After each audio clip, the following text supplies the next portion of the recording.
Bom dia a todos.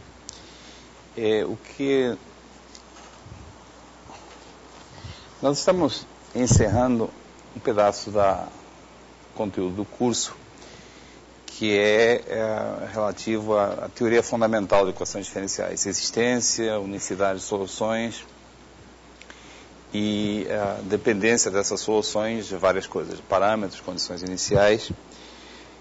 Nós vamos, à medida que terminamos esse pedaço, vamos começar a apontar para avançar no nosso objetivo, que é desenvolver ferramentas para descrever o comportamento das soluções.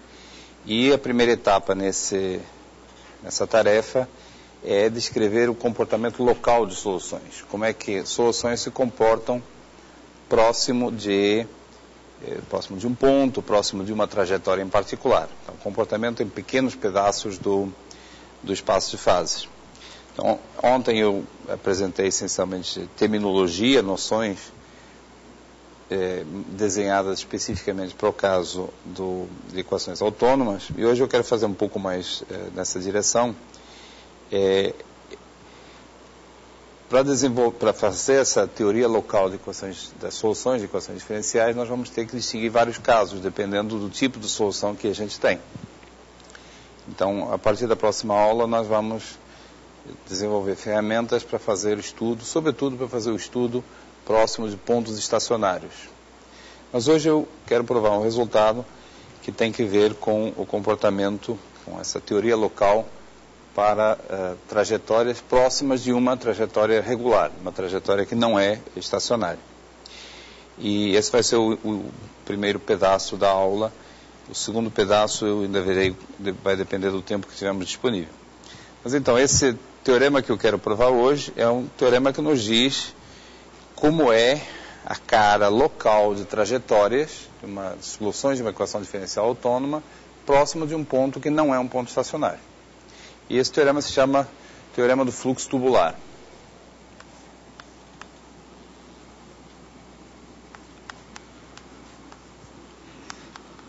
A razão de eu começar com essa teoria local, próxima de trajetória de um ponto não estacionário, é muito fácil de explicar. É que vocês vão ver que a teoria local próxima de um ponto não estacionário é essencialmente trivial. Não tem muita coisa para dizer. O teorema vai nos dizer essencialmente tudo sobre comportamento local de soluções.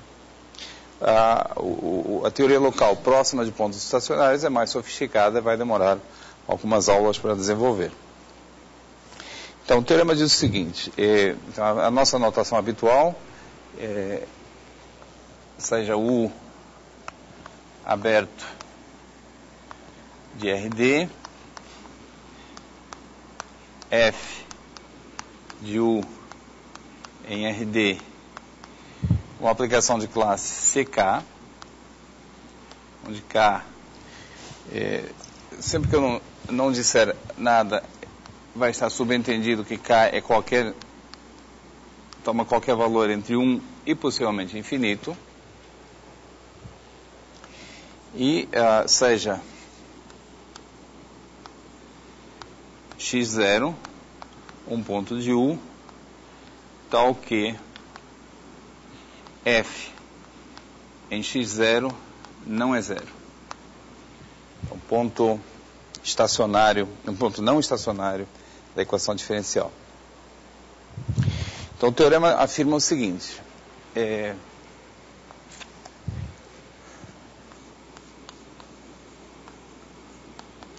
eu fazer uma figura aqui que contém todo o enunciado do teorema. Então, eu tenho o U, domínio U, um ponto x0, a respectiva trajetória. Nós sabemos que não é constante, né? Por causa dessa hipótese aqui. E agora, o objetivo do teorema é descrever como é que são as demais trajetórias passando por pontos próximos do x0.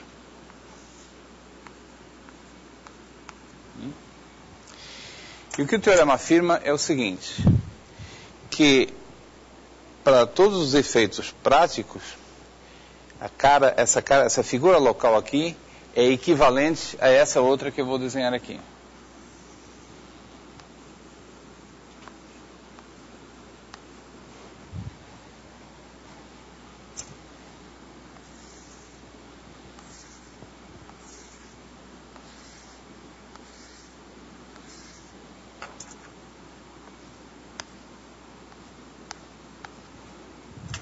O que significa equivalente? Significa que eu posso encontrar uma aplicação diferenciável que envia essa figura nessa aqui. Aplicação diferenciável psi que envia essa figura nessa. Psi mais do que diferenciável, psi um diffeomorfismo CK.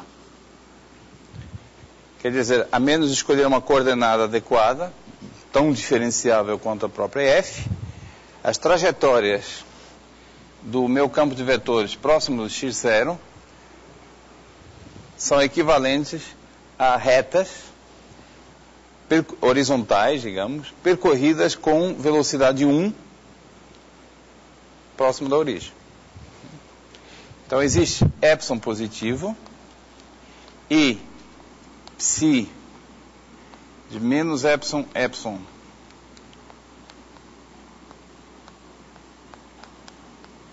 em U, diffeomorfismo CK,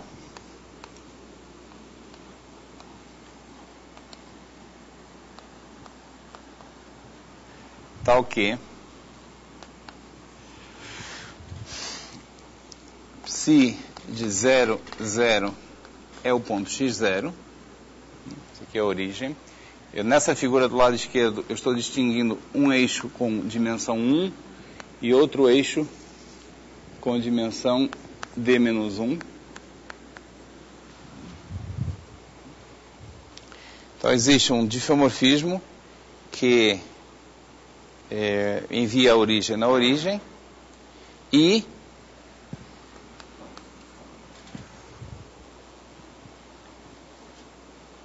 envia a retas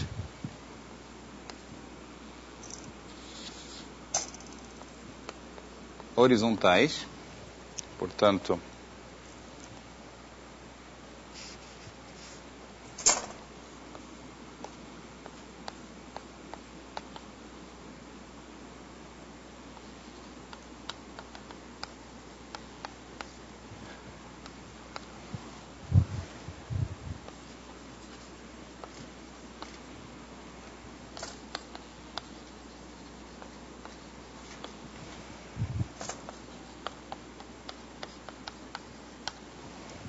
retas horizontais são as retas em que fixo a segunda, a terceira, a décima coordenada e vario t. A imagem de cada uma dessas retas é uma solução. A imagem de cada uma dessas retas é solução da equação diferencial. Por que esse teorema é chamado teorema do fluxo tubular? Bom, se vocês olharem esse teorema na literatura, normalmente a figura associada é a seguinte: uma caixinha,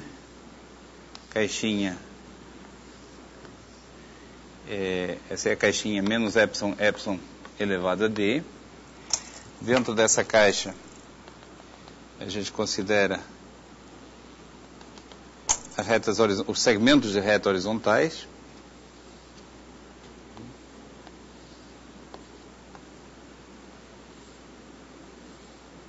Tem o fluxo nesse tubo.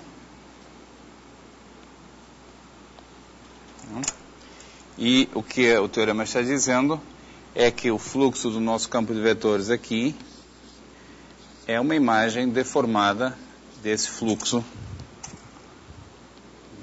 É uma imagem curva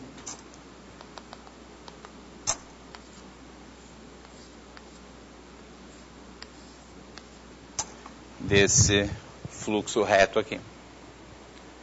Tá bom? Então, observem que esse teorema está dizendo que o comportamento local de trajetórias próximas de um ponto não estacionário é muito pobre. Por exemplo, se eu quiser considerar outro ponto qualquer aqui, y0, e entender como é que é o comportamento das trajetórias aqui perto, a resposta é a mesma. Existe outro diffeomorfismo que envia esse fluxo retificado no fluxo ali próximo do y0. Quer dizer, existe um único modelo local de comportamento das trajetórias, que são as retas percorridas com tempo 1, com velocidade 1. Então, todos os comportamentos locais em diferentes pontos não estacionários são equivalentes, são todas versões deformadas da mesma coisa. Esse é o conteúdo do teorema fluxo tubular. Antes de provar, a prova é rápida, a prova é um pequeno exercício de análise vetorial, topologia, enfim, de análise a prova é uma aplicação direta do teorema da função inversa, análise em Rn. Mas antes de provarmos, vamos deduzir um corolário, que já foi mencionado ontem, que é o seguinte: suponhamos, então seja gama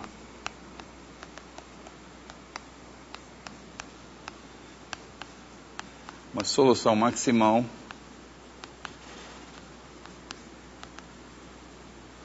da equação. E suponhamos que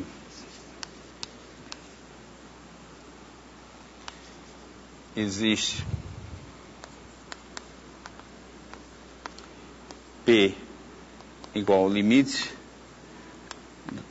de gama de T quando T vai para B e é um ponto de U.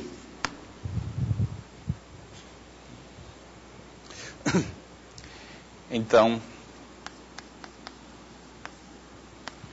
B é necessariamente mais infinito e P é um ponto estacionário.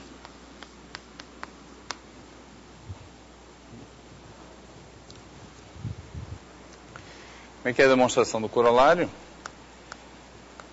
Bom, então a nossa figura é assim, temos um ponto P e temos uma trajetória que o ponto P está em U, né? E temos uma trajetória gama que acumula no ponto que converge para o ponto P.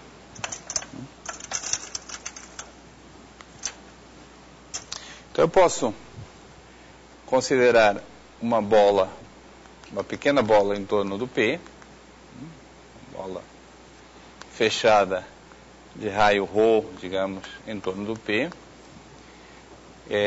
Então, tomando ρ pequeno, nós temos que a bola fechada de centro ρ e raio, de centro zero e raio ρ é um compacto contido em U.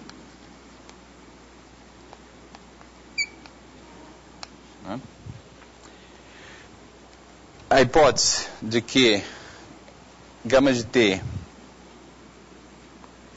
converge para P quando T vai para B implica que a trajetória nunca sai desse compacto.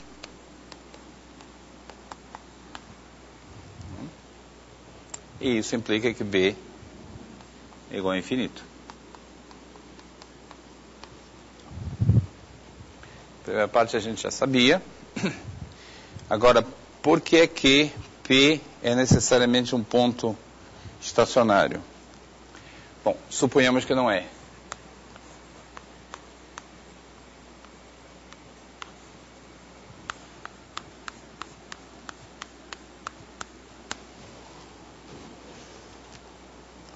Então, podemos aplicar o teorema do fluxo tubular. Temos o ponto P. Temos essas trajetórias. As demais, deixa eu pintar essas laranjas aqui.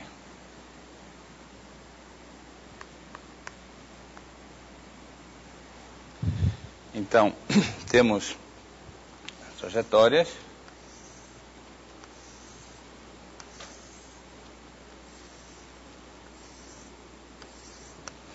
E a trajetória gama, por hipótese, converge para P. Então ela precisa entrar aqui. Em algum momento ela entra aqui.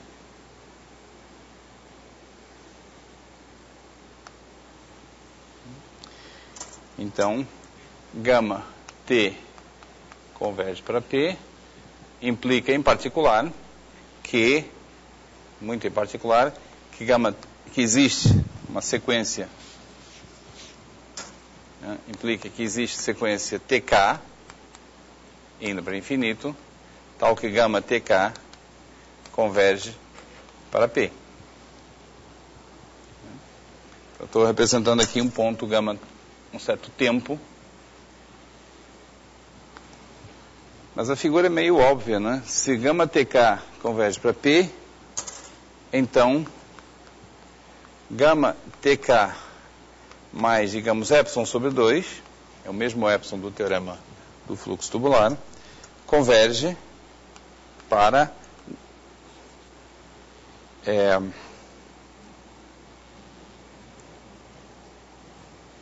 seu ponto P, converge para gama P de epsilon sobre 2, onde gama P é a solução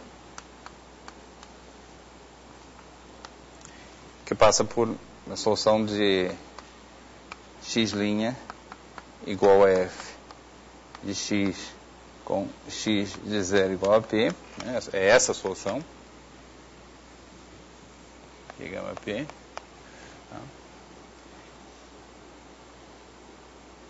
E esse gama P epsilon sobre 2 não é P.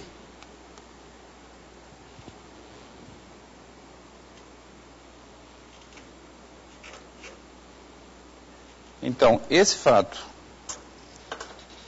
aqui, junto com esse, implicam que gama T, que o limite, quando T vai para infinito, de gama T, não existe.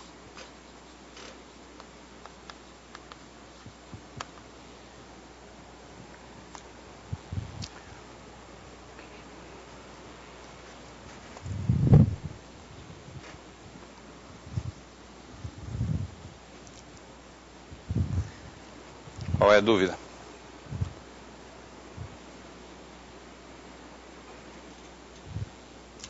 Vocês lembram daquela função gama tx que a gente definiu, né?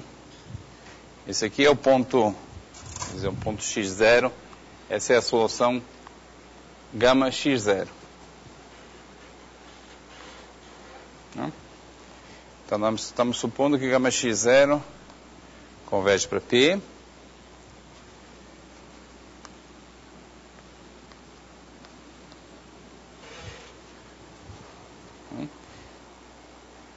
Então, nós temos que gama TK x0 converge para P, que eu também posso escrever, se eu quiser, como gama 0P.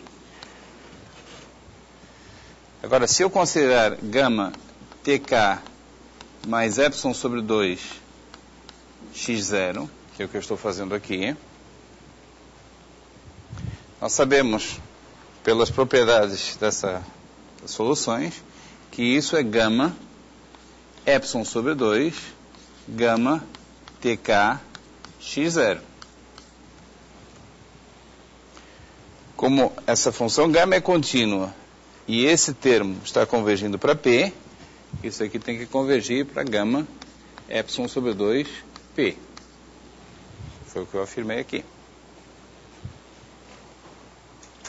E esse gama epsilon sobre 2P é esse ponto. É um ponto aqui epsilon sobre 2 na frente.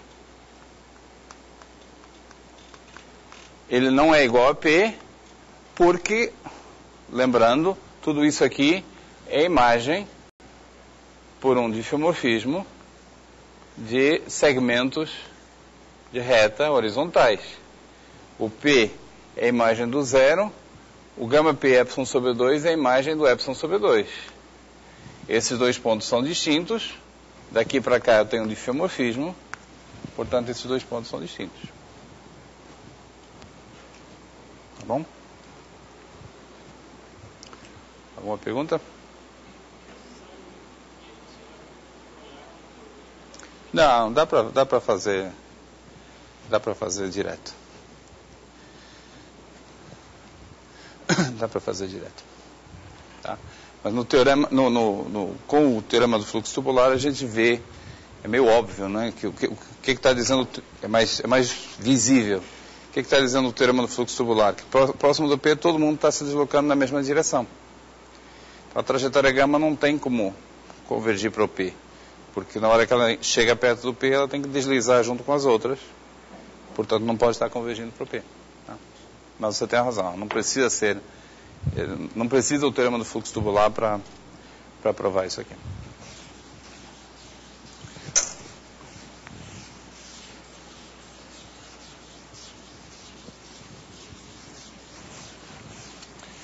Bom, quando eu digo não precisa do teorema do fluxo tubular, também vocês vão ver que a prova do teorema do fluxo tubular é bastante barata. Não é nada complicado.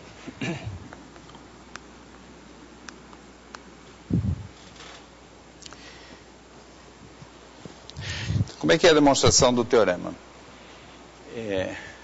Eu vou fazer as figuras agora tridimensionais para ser mais fácil de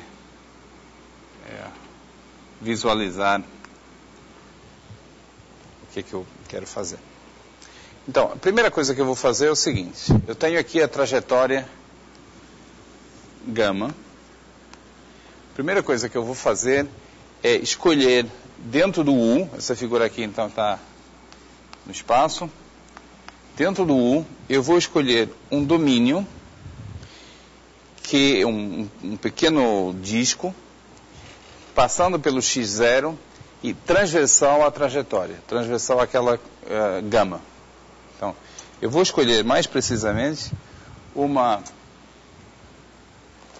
aplicação do disco unitário. Isso aqui é a bola unitária fechada,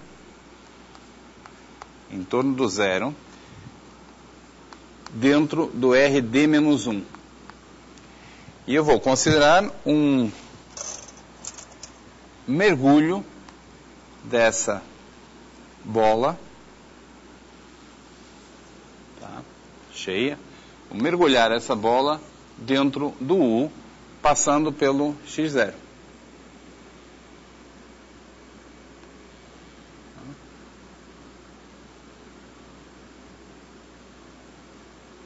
Então, eu vou considerar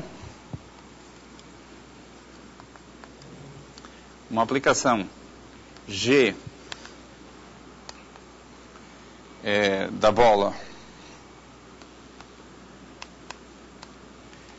de centro 0 e raio 1 em U, e vou sempre lembrar que essa é a bola em dimensão D-1. Um mergulho sem infinito com G de 0 igual a x0. Tá? Com imagem contida dentro do U.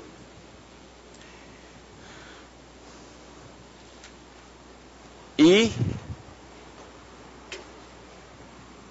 transversal, cuja imagem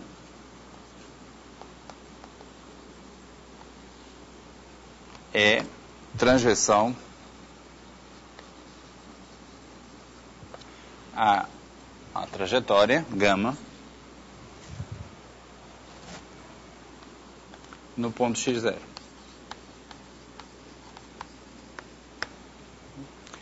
qualquer mergulho como esse.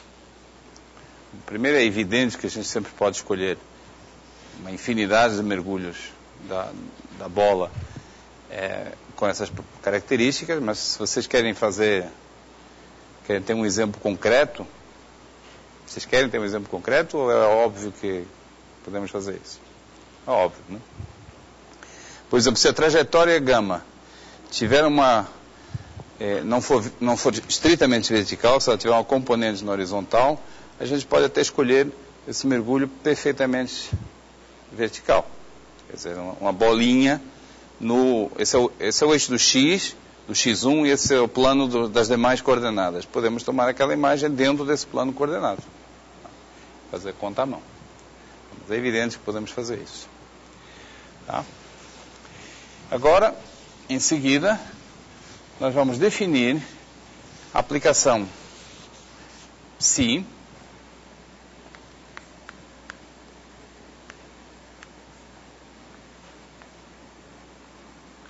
que a cada t psi2 psid associa, vejamos, o que eu quero fazer? Quero, para cada ponto aqui, um ponto aqui é um psi2 psid, e para cada t, o eixo dos t's eu estou desenhando agora, é a variável que está faltando aqui. Então, para cada ponto aqui e cada valor de t, eu quero fazer o seguinte: quero procurar a imagem do psi2 aqui, desse ponto, deixar essa imagem deslizar ao longo do tempo, durante t segundos, e essa é a minha escolha. Então, psi disso aqui é gama, t unidades de tempo depois, do ponto g, psi2, psid. Está claro o que eu estou fazendo? Para cada ponto psi2, psid nessa bola, e para cada valor do tempo, eu procuro a imagem do ponto pela g, aqui, deixo o fluxo atuar durante t unidades de tempo e paro nesse ponto. Essa é a minha escolha. Então, aqui, gama, tx é o fluxo. A gente não chamou exatamente isso aqui de fluxo, mas estou usando a notação da aula de ontem. Tá? Onde é que está definida essa aplicação? Bom, está definida no conjunto dos t, psi2, psid, tais que t pertence ao domínio da solução maximal, que passa por 0, psi2, psid.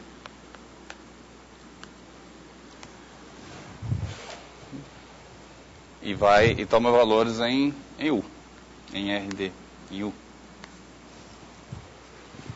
Né?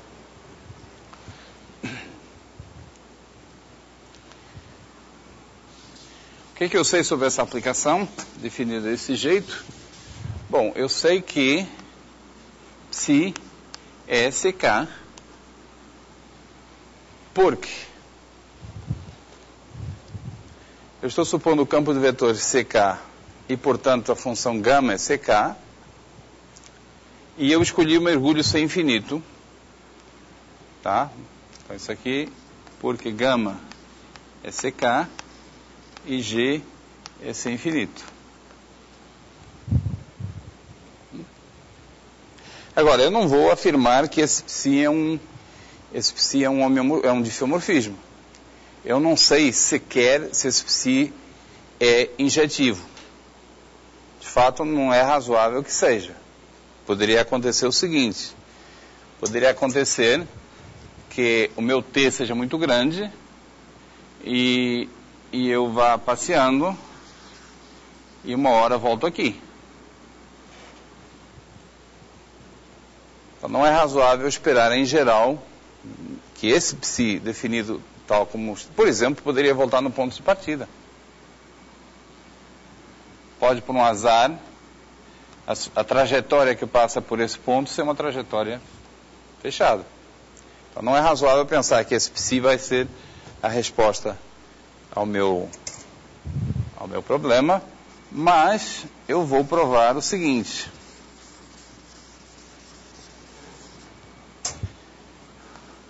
A derivada da psi no ponto 0, 0 é um isomorfismo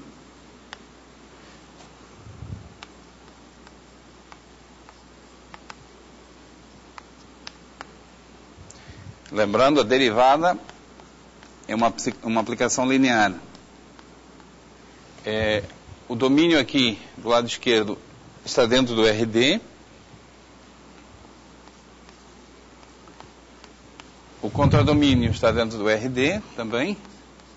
Portanto, a derivada é uma aplicação linear de RD em RD. E a minha afirmação é que a derivada é um isomorfismo. Bom, se eu provar isso aí acabou. Porque, pelo teorema da função inversa,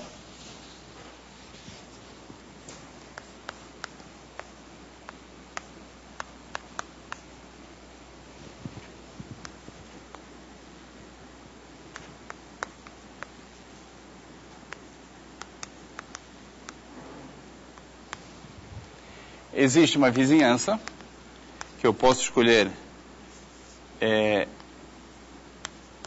como sendo um cubo, tal que o psi restrita essa vizinhança é diffeomorfismo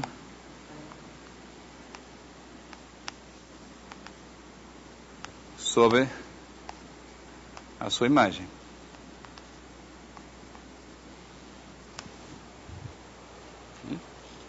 E essa propriedade aqui está embutida na definição. A imagem de uma reta é uma solução da equação diferencial. Então talvez seja bom eu mudar aqui, chamar isso aqui de 1 e 2. Tá? E a definição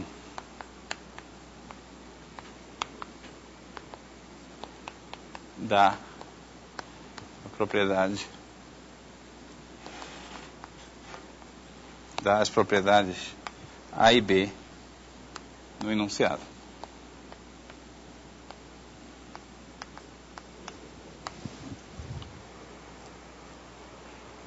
A origem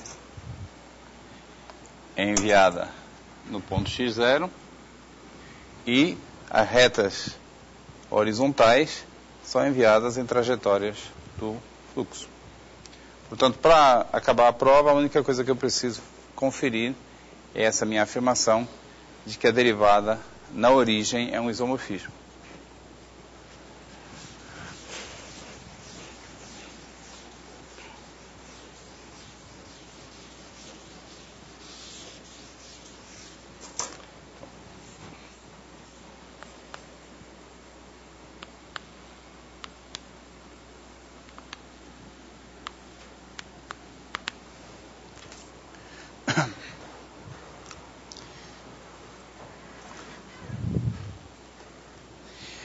Então, a primeira observação que eu faço é a seguinte: se eu olhar a derivada é uma aplicação então, linear de RD em RD.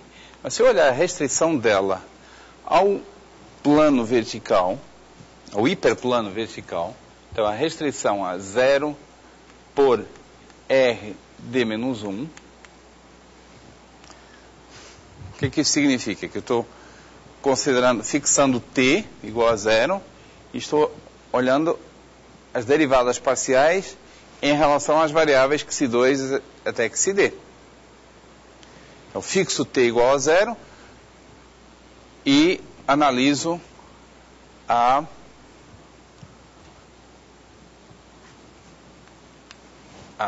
variação só em xi2, etc., xd. Bom, mas quando eu fixo t igual a 0, eu então estou observando que psi0, psi2, psid é igual a gama 0, g, psi2, psid, que é igual a g, psi2, psid. Então, tomar a derivada da psi nessas variáveis é o mesmo que derivar g.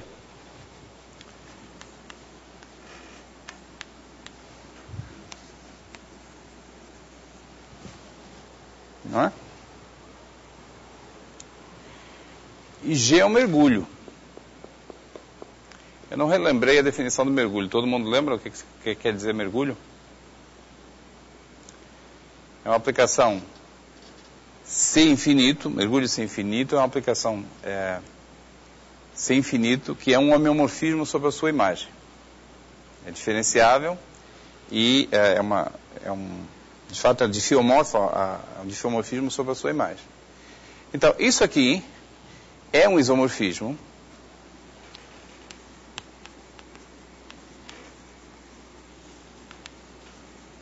sobre a sua imagem.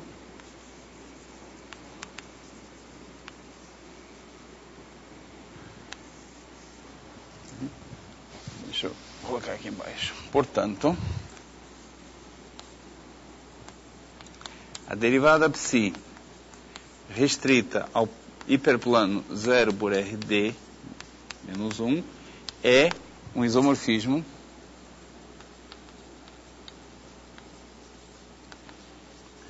sobre a sua imagem, que é um subespaço vetorial de dimensão d menos 1, uma vez que G é um mergulho. A derivada do mergulho em cada ponto é um isomorfismo sobre a sua imagem.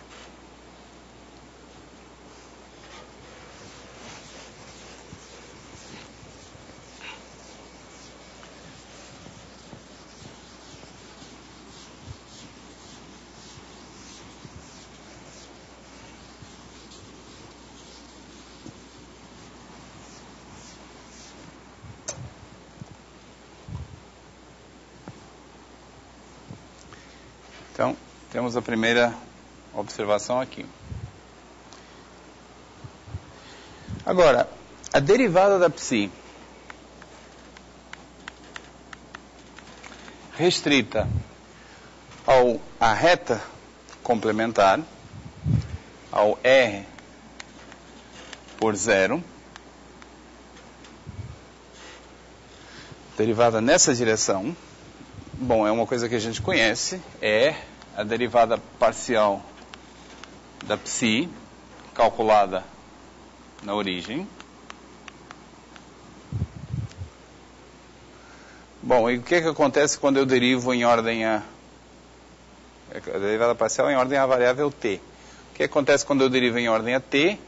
Por definição, porque isso aqui é uma solução de uma equação diferencial, nós temos que a derivada parcial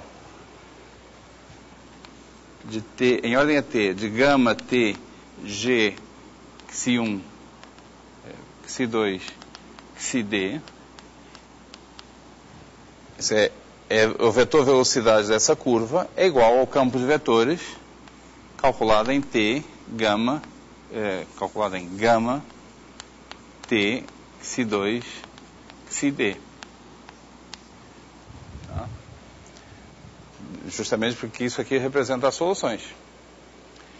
Então, no caso aqui, eu estou querendo calcular essa derivada parcial no ponto 0, 0. Então, é igual a f de gama de 0, g de 0,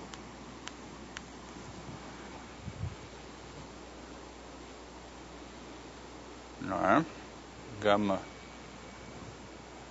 no ponto que eu estou considerando, que é igual a f 0 g de 0. Isso é f de x0, né?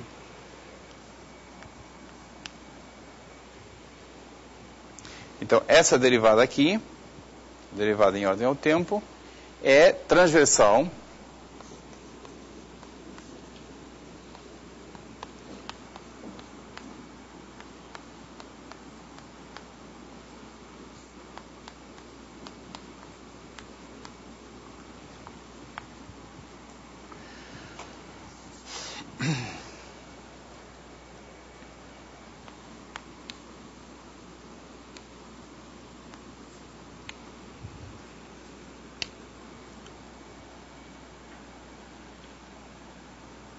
A imagem, o valor é esse.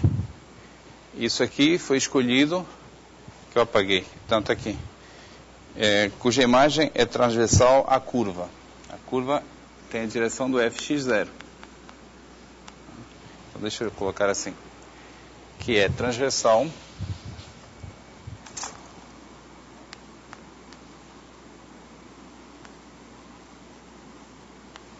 à imagem do mergulho G.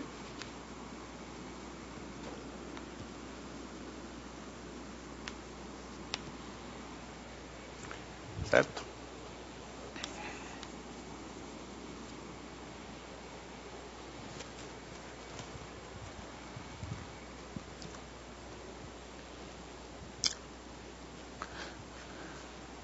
Bom, com essas duas observações, com essa observação aqui e essa,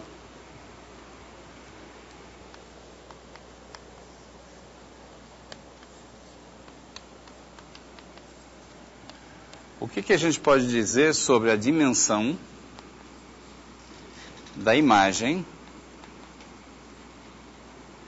da derivada da psi no ponto 0, 0?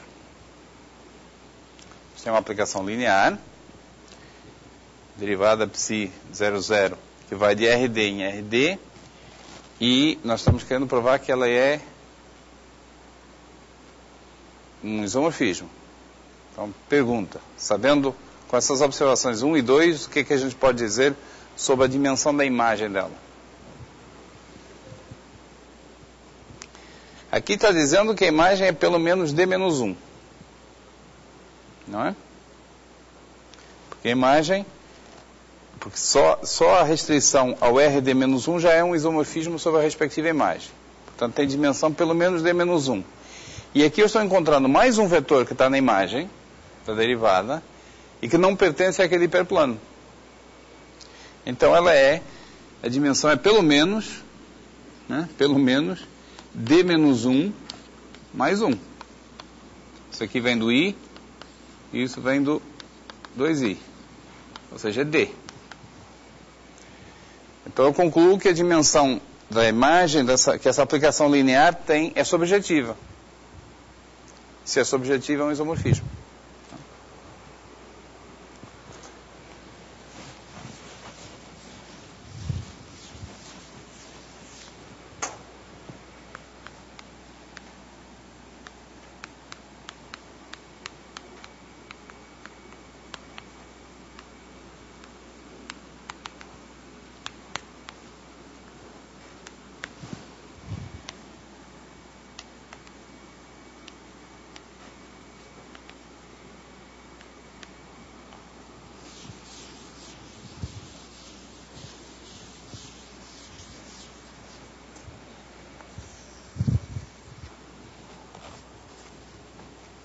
Certo?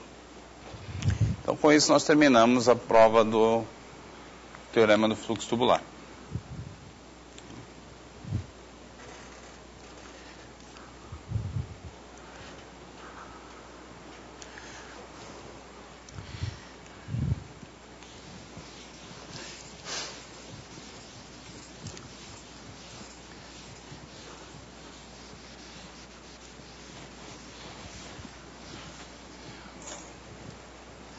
Um corolário importante,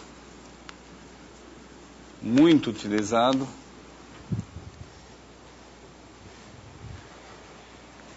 que afirma a existência de algo que eu ainda não defini, vai ser definido através desse corolário, que é a noção de transformação de Poincaré.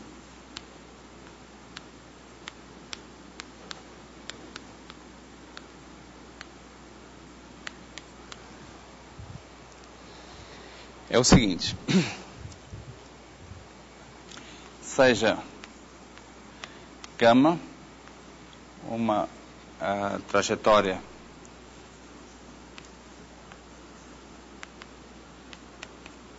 de x' igual a f de x, onde supomos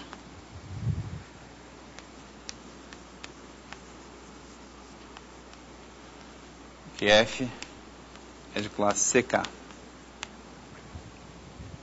Vou fazer uma figura aqui com o conteúdo do teorema. Então, tem uma trajetória, gama, trajetória regular.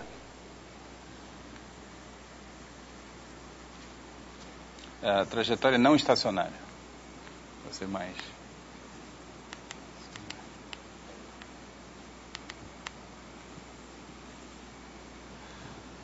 Vamos considerar dois pontos dessa trajetória, x e y, na mesma trajetória.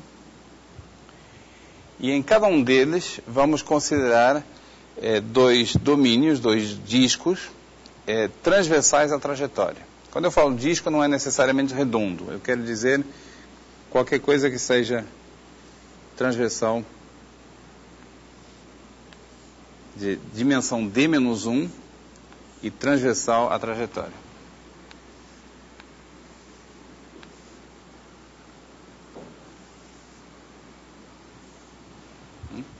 Isso aqui vamos chamar de dx e dy. Dados x e y em gama sejam dx e dy subvariedades de codimensão 1 transversais a gama em x e y, respectivamente.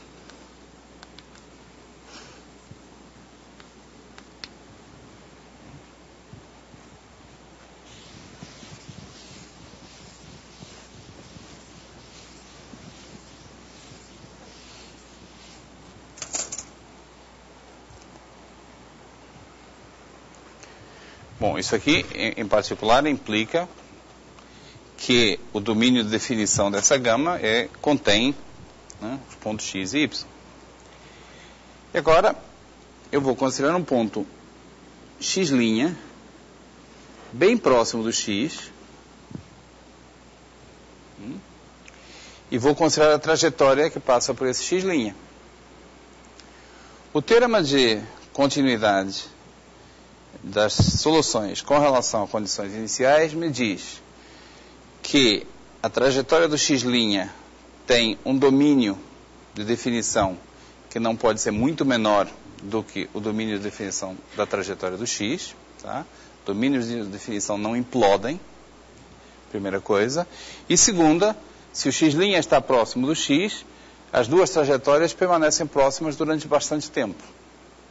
Então eu vou escolher o x' tão próximo que eu tenha certeza que a trajetória do x' permanece próxima da trajetória do x, talvez se afastando gradualmente, mas permanece próxima o suficiente para ser forçada a bater aqui no y, no dy. Então aqui tem ponto y', onde ela... Então, só por continuidade das soluções, eu sei que a trajetória do x' é obrigada a acompanhar a trajetória do x, desde que os dois pontos sejam suficientemente próximos, e, portanto, haverá um momento em que ela intersecta aquela seção ali. Tá? Isso aqui, essa dx e dy são chamadas seções transversais. Essa é a terminologia.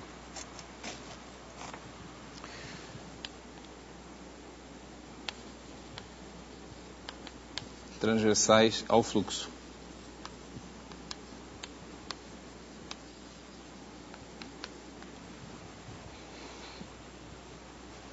Então, qual é o conteúdo desse corolário? Então, existe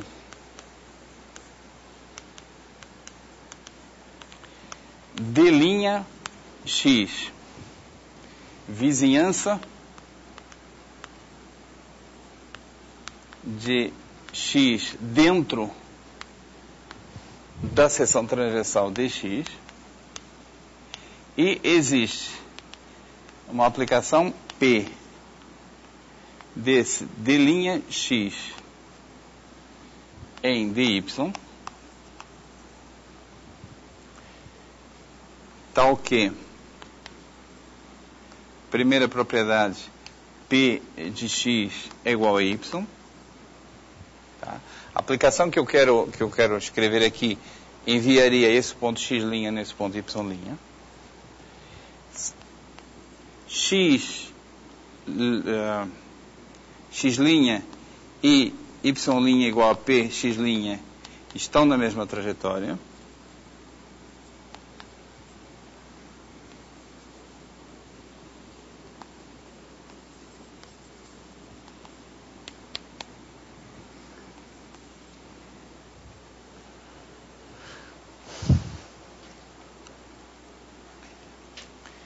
Essa P, do jeito que eu escrevi até aqui, não é única. Bom, primeiro, por que eu estou considerando esse dx' aqui? Por que linha? E por que não o dx todo? Porque eu supus aqui que o ponto onde eu começo está suficientemente próximo do x para que eu possa usar a continuidade. Tá? Nada impede, por exemplo, que esse outro ponto aqui, esse x duas linhas, que está razoavelmente longe, a trajetória vai embora e nunca passe por ali. Só posso afirmar a existência dessa correspondência para uma vizinhança do ponto x aqui dentro. Tá? Essa transformação do jeito que está... bom, falta dizer alguma coisa sobre a regularidade. E P é CK. Essa transformação é de classe CK. Bom, P em homenagem a Poincaré, que foi a pessoa que viu que é útil considerar essa transformação, porque como é que esse enunciado aqui é utilizado na teoria? É que ele nos permite entender o comportamento de trajetórias, ou seja, de soluções da equação diferencial, a partir do comportamento de certas transformações. E transformações são mais fáceis de entender do que equações diferenciais. Para começo de conversa, a equação diferencial vive num mundo de dimensão d, e essa transformação é entre duas variedades de dimensão d menos 1. Já baixamos uma unidade na dimensão. Mas, além disso, entender transformações é mais fácil do que entender fluxos. Tá? Então, isso é um instrumento que relaciona a teoria de equações diferenciais, a teoria de sistemas dinâmicos com tempo contínuo, com a teoria de transformações, teoria de iteração de transformações, que são sistemas dinâmicos com tempo discreto. A gente vai usar isso aqui. Hoje eu só estou enunciando o teorema que afirma que existem tais transformações. Não vou tentar usá-lo hoje. Talvez eu dê um exemplo daqui a pouco.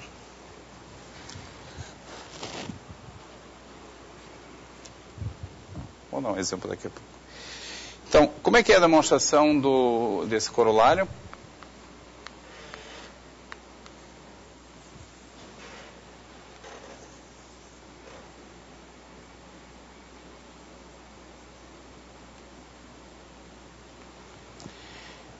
Eu vou ter um caso fácil e um caso um pouco menos fácil. O caso fácil é quando x e o y são muito próximos. Eu vou começar com esse. Então, suponhamos que suponhamos primeiro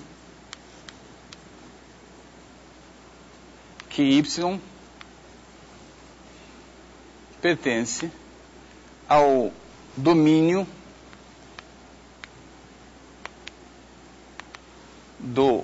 de fluxo tubular de x.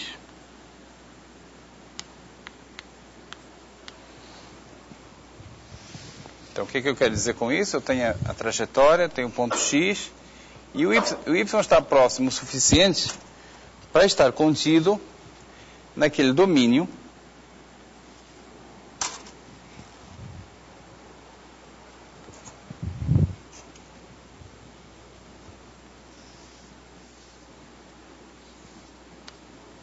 que é a imagem daquele diffeomorfismo, acho que eu chamei psi, aqui de menos epsilon epsilon por menos epsilon epsilon elevado a d menos 1,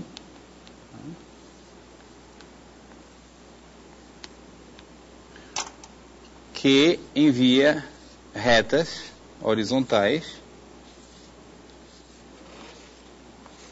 em trajetórias do fluxo.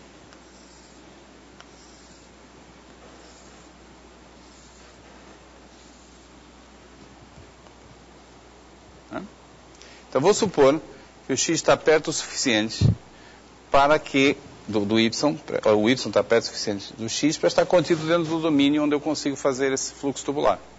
Tá? Aí eu tenho aqui as seções transversais, digamos, dx e dy.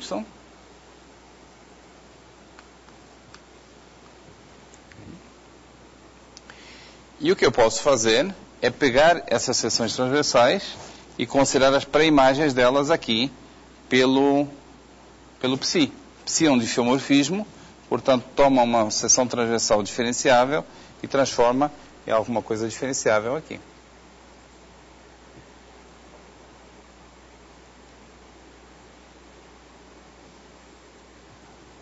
Tá?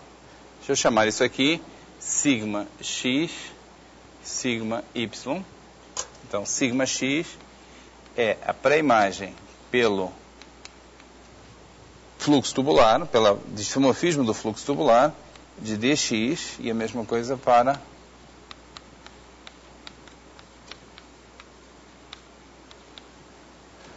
dy.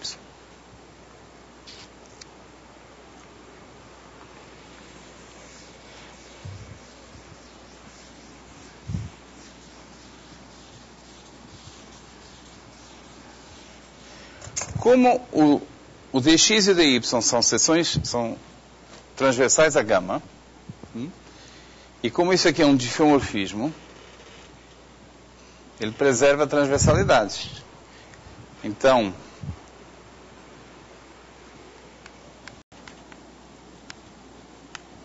sigma x e sigma y são transversais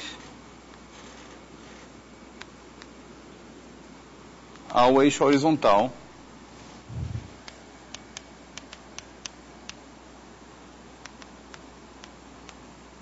que o eixo horizontal é menos epsilon epsilon vezes 0. Não?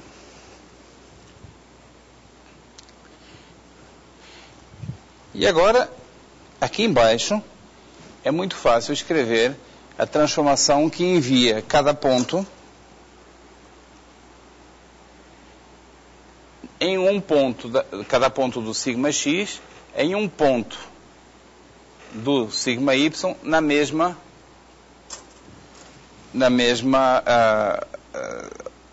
horizontal, ou seja, na mesma trajetória.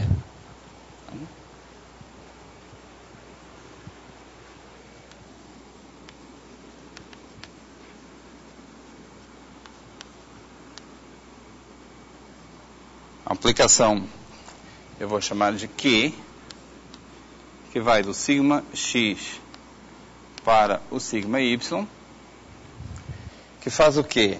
Toma um ponto aqui da forma T xi e envia num ponto da forma na mesma horizontal. Na mesma horizontal significa que a coordenada vertical é preservada. Esse aqui é o único ponto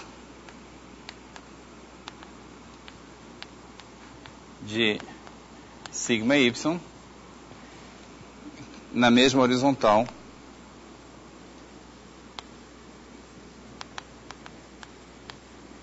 que sigma x, que é esse aqui.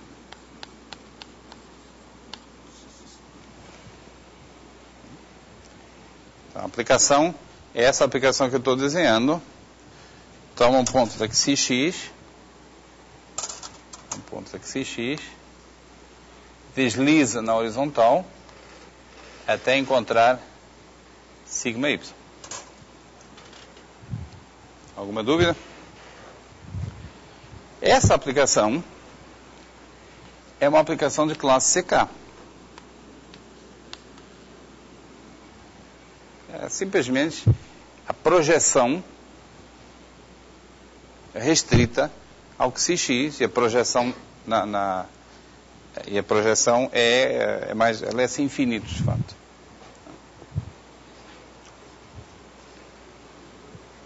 Tá bom? Por que eu não escrevi que é sem infinito? Porque eu tenho um problema de jurisprudência aqui. Essas seções transversais aqui, eu posso até inicialmente tomá-las sem infinito. Na hora que eu trago para cá por um diffeomorfismo CK, essas aqui são CK. E não faz sentido falar em aplicação sem infinito entre variedades que são apenas CK. Tá? Então eu fiquei com CK aqui por causa disso. Então essa aplicação é CK. Agora falta, para terminarmos, e tem mais, e outra propriedade é que ela envia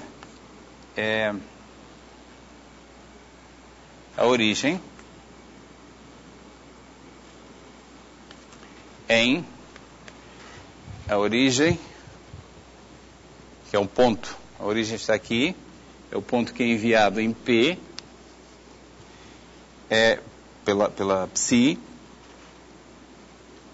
por essa transformação Q, é enviado nesse ponto que eu vou chamar de Z. Z é a pré-imagem do Y pelo psi. Então, para terminar, eu preciso encontrar a aplicação P aqui. Aí, como é que vocês sugerem definir a P? Vem daqui para cá pela psi, projeta pela Q e volta pela psi. Então, definimos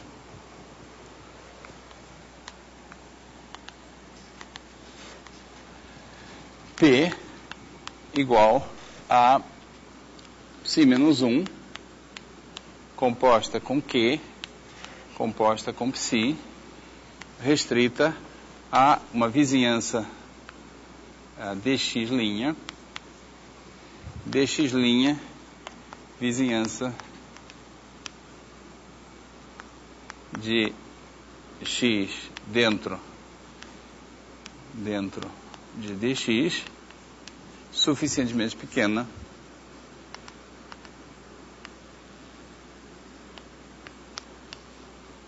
para que tudo isso faça sentido.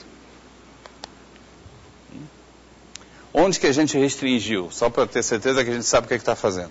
Onde que a gente restringiu o tamanho dessa dx'? Bom, primeiro, para poder trazer pela psi, eu preciso tomar um pedaço do dx que esteja dentro da caixa de fluxo tubular. Tá? Esses pedaços aqui não servem para nada nesse argumento. Segundo, quando eu trago para cá, a figura poderia ser um pouco mais complicada do que isso. Poderia ser assim.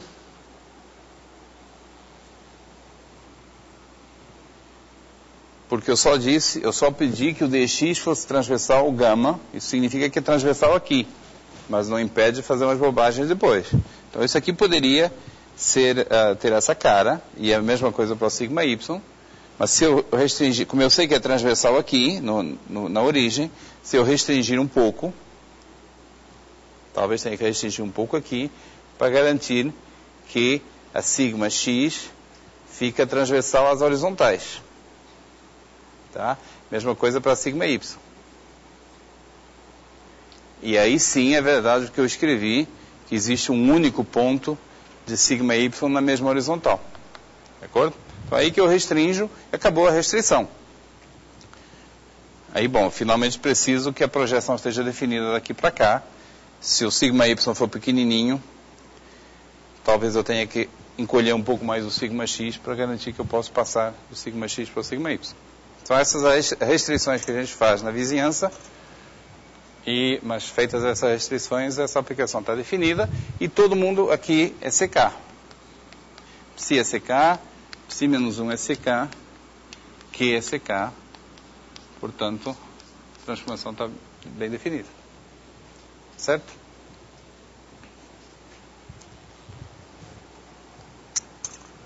Ótimo.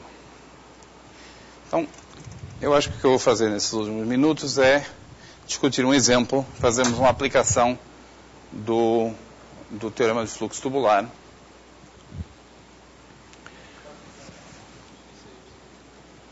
Perdão? Ah, esqueci, né? Pois é, como é que faz esse caso?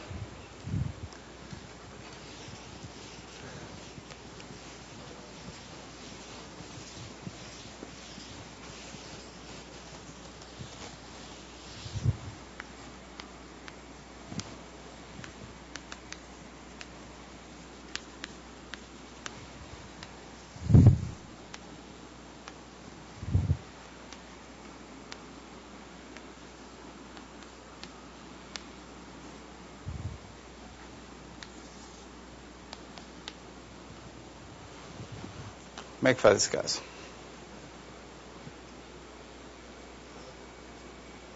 Fala mais alto, acho que está certo, mas...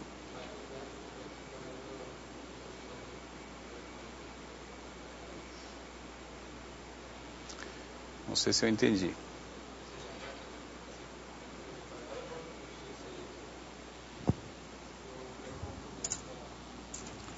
Do fluxo tubular. Então, por exemplo, a do X tem essa vizinhança de fluxo tubular. E aí? Para todo ponto tem uma vizinhança dessas. Como esse segmento entre X e Y é compacto, eu posso encontrar uma cobertura finita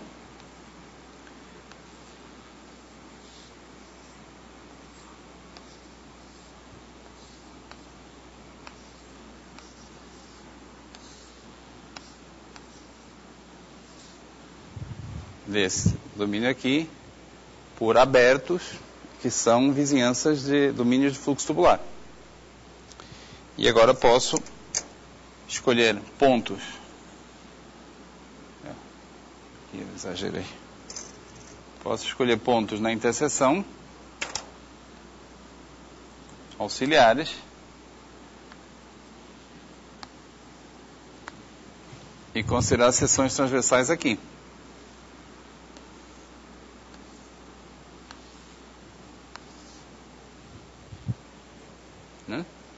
E agora eu posso, então, Z1, D1, aqui está DX, D2, até DK, Z2, PN.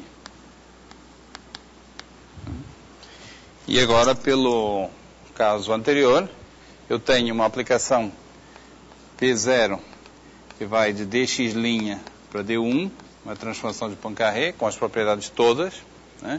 Manda X em Z1 e é de classe CK e se mantém dentro da mesma trajetória. Tem uma aplicação P1 de D1' em D2, etc. Tem a aplicação Pn-1 de Dn-1' em Dn e tem a aplicação Pn de Dn' em Dy, onde esses linhas sempre são vizinhanças dos pontos adequados dentro da seção correspondente. E aí a gente toma P igual a Pn, P1, P0, e essa aplicação é CK e envia X em Y. E tem a propriedade que o ponto e a imagem estão na mesma trajetória. Certo?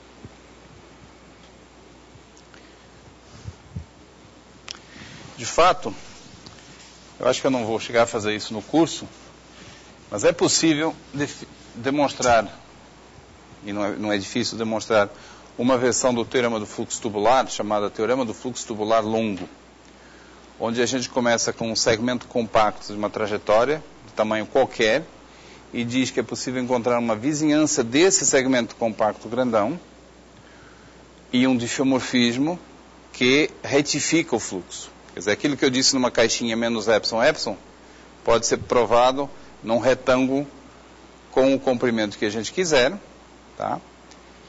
E o enunciado é o mesmo.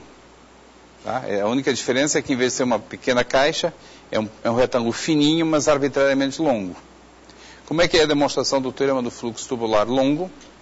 É essa aqui. A figura é a mesma. Tá?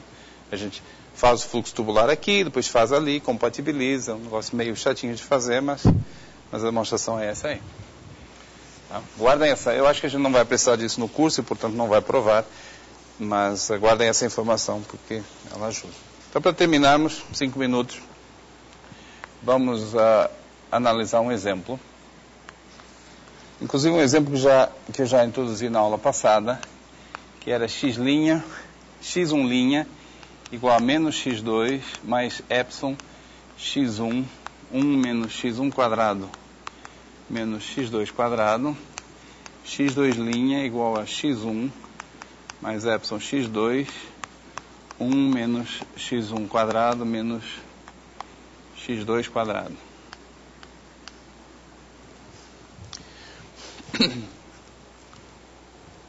Eu não vou dizer nada que nós não saibamos já, mas vou redescobrir algumas coisas usando essa noção de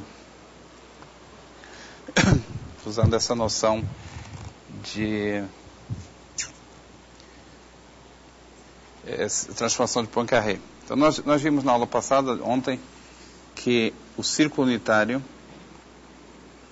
é uma trajetória para essa equação.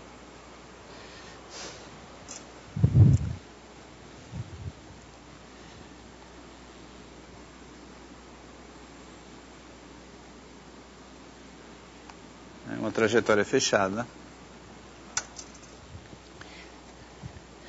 Então, com essa linguagem que nós introduzimos hoje, nós podemos pensar em fazer o seguinte exercício, o seguinte jogo. Considerar um ponto X qualquer nessa trajetória e considerar uma seção transversal dx passando por x. Eu vou fazer o seguinte jogo. Vou considerar uma situação em que x e y são o mesmo ponto, dx e dy são o mesmo ponto. Eles são a mesma seção transversal. Quando eu tenho uma trajetória periódica, ninguém me impede de escolher o mesmo ponto.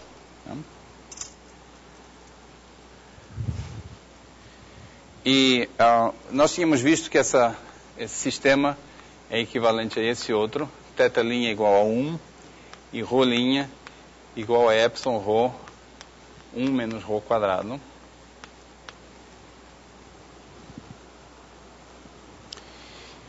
E, por exemplo, então, o fato de que essa trajetória aqui, de que o círculo unitário é uma trajetória, nos garantia em particular que trajetórias que estão fora não podem entrar no disco e trajetórias que estão dentro não saem. Tá? Então, para uma trajetória, para qualquer trajetória,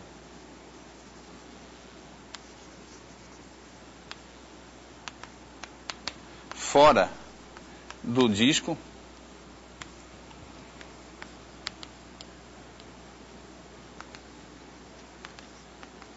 nós temos, então, que θ' é igual a 1 e que ρ' é negativo. Né? Então, eu vou considerar um ponto nessa seção aqui, ponto psi qualquer, na seção, mas do lado de fora. E vou analisar a trajetória dele. Aqueles dois fatos me dizem o seguinte: a trajetória vai rodando com velocidade angular 1. Então, cedo ou tarde, ela tem que voltar ao mesmo raio. Né? Por exemplo, ninguém me impede de escolher dx como sendo uma radial. Eu vou fazer isso só para simplificar meu argumento. Dx é uma radial. Tá? Então, eu considero a trajetória que passa pelo psi. E eu tenho que ela roda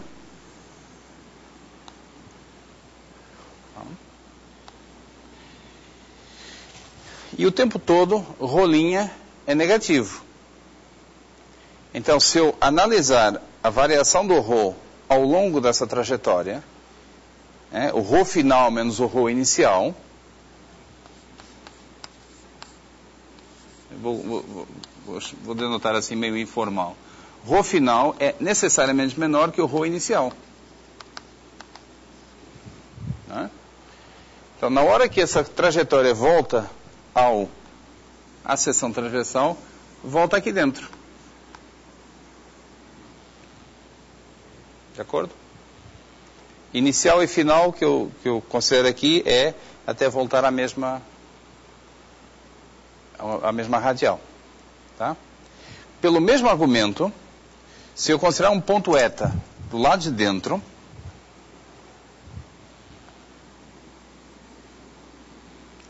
eu sei que ele vai ter que voltar à mesma radial e vai ter que voltar fora.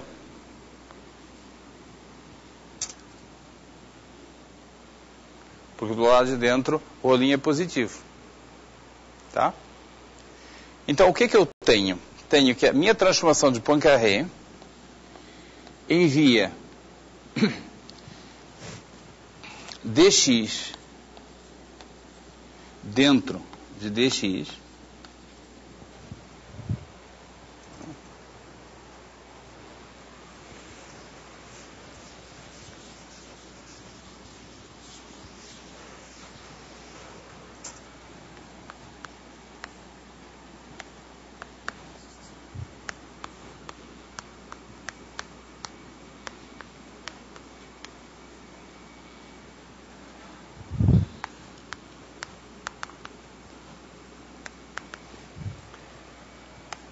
Bom, primeiro ela envia x em x, isso é claro. E envia o domínio, nesse caso eu não tenho que botar dx', o dx vai no dx todo, é uma contração. Mais do que isso, a distância do P de xi ao x é menor que a distância do xi ao x para todo o xi é em dx, menos o próprio x.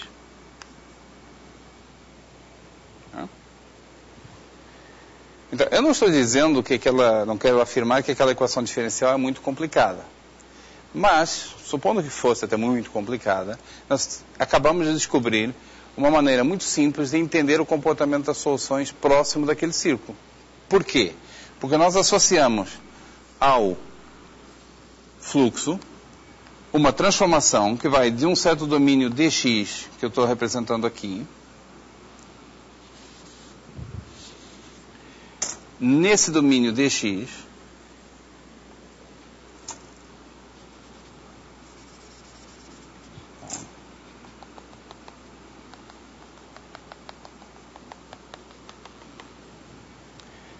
isso aqui é dx, isso é dx, e eu estou desenhando o gráfico da P, da transformação de Poincaré. E o que eu sei sobre ela é que é uma aplicação de classe CK, que fixa o ponto X e tem essa propriedade aqui. Essa propriedade significa... O que significa essa propriedade? Em termos do gráfico.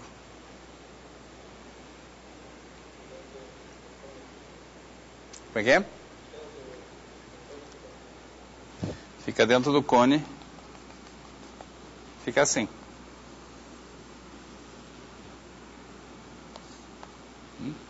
Cada ponto, xi, do lado de fora, é enviado num ponto que está mais próximo, esse aqui é o P de xi, está mais próximo do que o próprio xi estaria. E a mesma coisa do outro lado, do lado de dentro. Tá? Ou seja, temos o gráfico de uma função que está contido, está abaixo da diagonal, do lado direito e acima da diagonal do lado esquerdo. Tá bom? Então, para vocês entenderem por que isso é útil, eu termino com um pequeno exercício.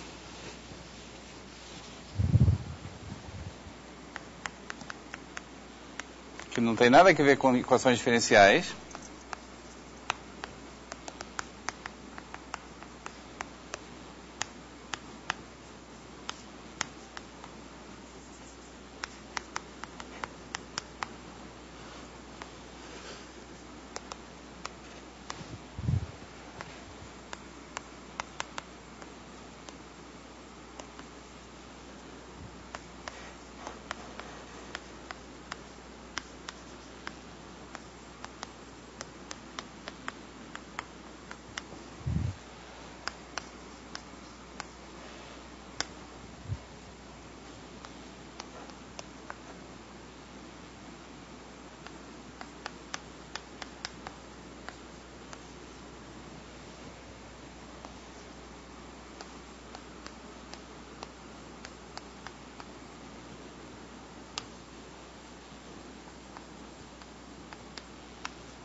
Então, dada uma transformação qualquer, contínua no intervalo, cujo gráfico satisfaz essa condição, quer dizer, está abaixo da diagonal, está dentro desse cone aqui. Se vocês pegarem um ponto qualquer e saírem calculando as imagens sucessivas desse ponto, a sequência dos iterados converge necessariamente para cá. Isso não tem nada a ver com equações diferenciais, é um fato abstrato. Certo? Ora, nós acabamos de verificar que a transformação de Poincaré dessa equação diferencial tem essa propriedade.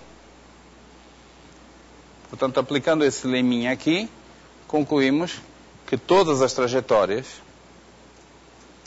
que pela transformação de Poincaré, todos esses pontos, esses iterados, estão se aproximando do ponto X onde eu fiz o corte. Ou seja, estamos provando que as soluções da equação diferencial são assintóticas para o círculo unitário. Convergem, se aproximam do círculo unitário. Certo? A gente até já sabia isso da aula passada, mas é um bom exemplo de como a transformação de Poincaré nos permite entender o comportamento das trajetórias. Os cortes sucessivos, os pontos de interseção sucessivos com essa seção transversal aqui, descrevem o comportamento das soluções. Ou seja, para entender o comportamento das trajetórias, no fundo o que nós temos que ver é como é que itera essa transformação de Poincaré e, com um pouco de informação sobre a transformação, podemos ser capazes de dizer coisas relevantes sem muito esforço. Esse exercício é muito simples, tá? Não tem nada de misterioso. Tá bom? Ok, por hoje é tudo. Próxima aula, então, é na quinta-feira. Na terça eu não vou poder dar, a aula é na quinta-feira.